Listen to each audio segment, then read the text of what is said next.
Yummy ang aking dates pastry. Yan guys. Bagong luto. Yan o. Bali, 2 tray yan. Yung isa, cheese naman ang palamang ko. Dala ni nanay sa labas. Ito, dates naman ang palaman niya. Para dito sa mga alaga ko yan. Diba guys? Yummy. Mahilig lang ako gumawa ng mga gaganyan. Pero ako hindi ako mahilig kumain ng ganyan.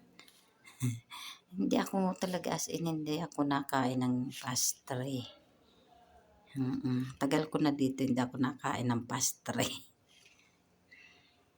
Mahilig lang ako gumawa. Yan, dates ang palaman niyan guys. Dates.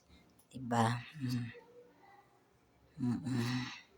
Then may pastry dates. Yan. Yan guys. Yan siya. Inispreadan ko siya ng condense sa ibabaw.